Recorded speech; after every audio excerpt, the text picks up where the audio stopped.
अस्सलाम वालेकुम everyone, welcome to my YouTube channel Arooj management science expert. I hope viewers आप सब लोग बिल्कुल ठीक होंगे। आज की इस वीडियो का टॉपिक है type of business risk. Business risk के ऊपर ऑलरेडी मैं वीडियो बना चुकी हूँ, उसमें डिटेल में मैंने आपको बताया है कि बिजनेस रिस्क क्या होता है, और आज की इस वीडियो में हम टाइप ऑफ बिजनेस रिस्क देखेंगे। वीडियो को स्टार्ट करने से पहले मुझे एक मैसेज भी आपको देना है कि अगर आप अपनी स्पोकन इंग्लिश को इम्प्रूव करना चाहते हैं बहुत ही आसान तरीके से, और वोकैबुलरी को इम्प्रूव करना चाहते हैं, या फिर उर्दू से इंग्लिश सीखना चाहते हैं, तो आप मेरे सेकंड चैनल पर ज़रूर एक बार विजिट करें। वो चैनल पर आपको बहुत सारी इन्फॉर्मेटिव वीडियोस मिल जाएंगी, और वो चैनल के थ्रू आप अपनी स्पोकन इंग्लिश को भी बहुत आसानी से इम्प्रूव कर सकते हैं। उस चैनल का लिंक आपको डिस्क्रिप्शन में मिल जाएगा, वरना आप आई बटन पर क्लिक करके भी उस चैनल पर विजिट कर सकते हैं। चलिए फिर टॉपिक की तरफ मूव करते हैं। तो बिजनेस रिस्क की जो टाइप्स हैं वो समझने से पहले सबसे पहले तो आपको बिजनेस रिस्क के बारे में पता होना चाहिए, और मैंने लास्ट वीडियो में बहुत डिटेल से समझाया, उस वीडियो का लिंक भी मैं डिस्क्रिप्शन में मेंशन कर दूंगी। यहाँ पर मैं आपको ब्रीफली एक्सप्लेन कर देती हूँ बिजनेस रिस्क को, ताकि आप टाइप्स आसानी से समझ जाएं। बिजनेस रिस्क का मतलब होता है कि ऐसी अनफेवरेबल एक्टिविटी, ऐसे अनफेवरेबल इवेंट्स जो कि एक अनएक्सपेक्टेड भी हो सकते हैं और एक्सपेक्टेड भी हो सकते हैं, तो उसकी वजह से एक बिजनेस में जो उसका प्रॉफिट है उसकी अपॉर्चुनिटी रिड्यूस हो जाती है, यानी कि कम हो जाती है, प्रॉफिट कम हो जाता है, और जो लॉस के चांसेस है ना वो इंक्रीज हो जाते हैं। अब आप बिजनेस रिस्क की टाइप समझ लें कि बिजनेस रिस्क कितनी तरह के होते हैं। तो 4 तरह के बिजनेस रिस्क होते हैं। सबसे पहला होता है इंश्योरेबल रिस्क, सेकंड है अनइंश्योरेबल रिस्क, थर्ड होता है स्पेकुलेटिव रिस्क, और लास्ट फोर्थ है प्योर रिस्क। सबसे पहला जो रिस्क है इंश्योरेबल रिस्क, जैसा कि ये रिस्क अपने नाम से ही शो कर रहा है कि ये इस तरह के रिस्क होते हैं जिनको इंश्योरेंस के थ्रू मिनिमाइज किया जा सकता है, या फिर इस रिस्क से जो भी नुकसान होता है एक ऑर्गेनाइजेशन को उसको रिकवर किया जा सकता है इंश्योरेंस के थ्रू। अब वो कौन कौन से रिस्क होते हैं जो इंश्योरेबल होते हैं?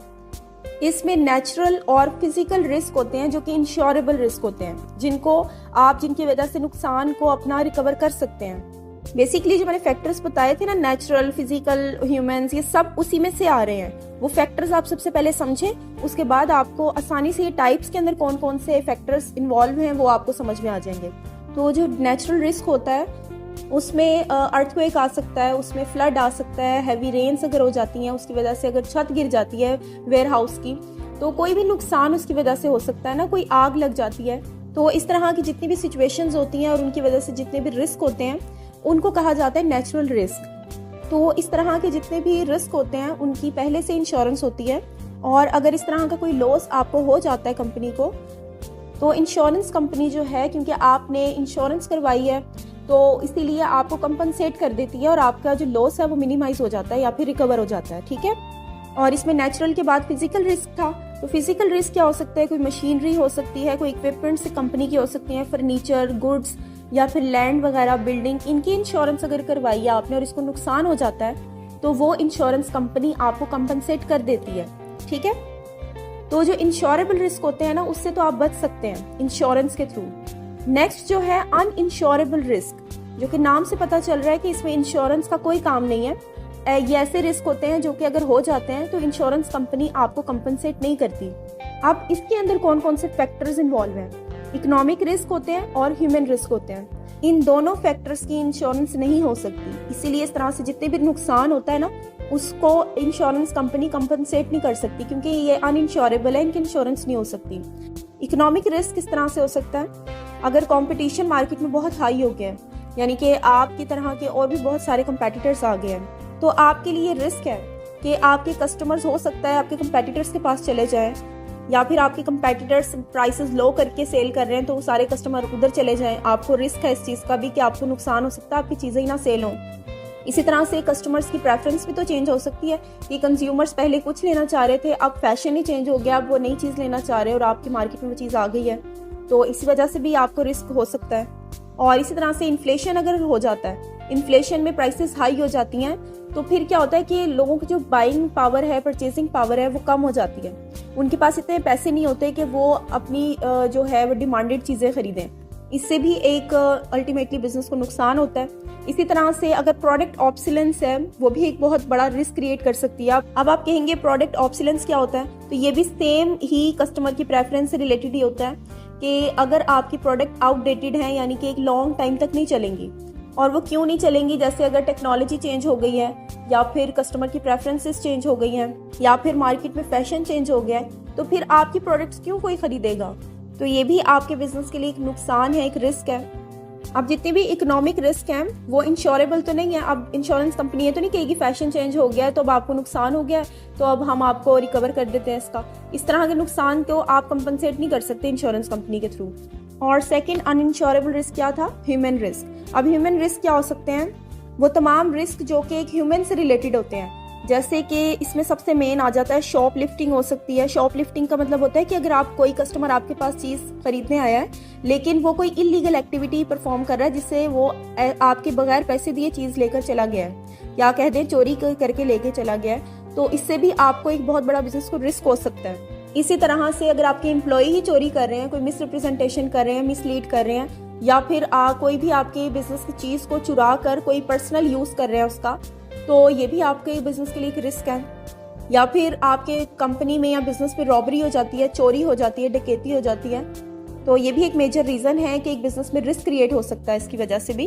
तो इस तरह के जितने भी रिस्क होते हैं वो अनइंश्योरेबल होते हैं, उनकी इंश्योरेंस नहीं हो सकती, क्योंकि ये नेचुरल थोड़ी है, ये तो ह्यूमन से रिलेटेड है, ये तो खुद हो रहे हैं और कभी भी हो सकते हैं। आप थर्ड टाइप देखें, स्पेकुलेटिव रिस्क। स्पेकुलेटिव का मतलब होता है कि सट्टाबाजी, यानी चांसेस होना 50-50 किसी भी चीज़ के। अब वो किस चीज़ के हो सकते हैं, वो प्रॉफिट के भी हो सकते हैं, लॉस के भी हो सकते हैं। ठीक है कि 50% चांसेस है कि प्रॉफिट हो जाएगा और 50% चांसेस है लॉस हो जाएगा। यानी एक बिजनेस को नहीं पता कि उसको प्रॉफिट जनरेट होगा या फिर लॉस जनरेट होगा। तो इस तरह के रिस्क को कहा जाता है स्पेकुलेटिव रिस्क। और इस तरह के जो रिस्क होते हैं, लॉस होते हैं, वो मार्केट कंडीशन की वजह से अराइज होते हैं।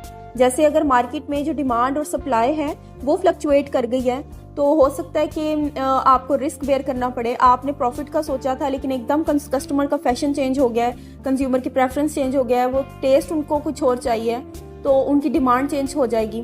तो इस तरह से भी क्या होता है कि आपको नुकसान हो सकता है। आपने सोचा था प्रॉफिट होगा लेकिन एकदम से नुकसान हो सकता है। ठीक है, तो इस तरह के जितने भी लॉसेस होते हैं ना, या रिस्क होते हैं, उसको कहा जाता है स्पेकुलेटिव रिस्क, जिसमें चांसेस 50-50 होते हैं, प्रॉफिट के भी और लॉस के भी। नेक्स्ट एंड लास्ट हमारा रिस्क है प्योर रिस्क। प्योर रिस्क का मतलब होता है कि इसमें प्रॉफिट नहीं होता, इसमें अगर चांसेस हैं तो वो सिर्फ लॉस के चांसेस हैं। जैसे स्पेकुलेटिव में 50-50% चांसेस थे, इसमें लॉस के ही चांसेस होते हैं। इसमें भी कंफर्मेशन नहीं होती कि लॉस होगा या नहीं होगा, यानी ये भी 50-50% होता है कि या तो नुकसान होगा या फिर नुकसान नहीं होगा। और इस तरह के जितने भी नुकसान होते हैं वो किस वजह से हो सकते हैं, जैसे कोई भी नेचुरल डिजास्टर आ गया है, कोई चोरी वगैरह हो जाए, या फ्लड वगैरह का खतरा है, या फिर प्रॉपर्टी डैमेज हो गई है, या फिर अनटाइमली किसी की डेथ हो जाती है, तो उस सिचुएशन में जो रिस्क एक कंपनी को बेयर करना पड़ता है उसको कहते हैं प्योर रिस्क। और इस तरह के जितने भी रिस्क होते हैं वो इंश्योरेबल होते हैं, इंश्योरेंस के थ्रू रिकवर हो सकते हैं। तो ये 4 तरह के बिजनेस रिस्क होते हैं। सबसे पहले इंश्योरेबल रिस्क देखा था, सेकंड अनइंश्योरेबल रिस्क, देन स्पेकुलेटिव, और उसके बाद प्योर रिस्क। तो स्टूडेंट्स, अगर आपको वीडियो पसंद आई है तो आप वीडियो को लाइक करें और चैनल को सब्सक्राइब करके नोटिफिकेशन कॉल पर सेट कर लें, ताकि मैं जो भी वीडियो अपलोड करूं वो टाइमली आप तक पहुंच जाए।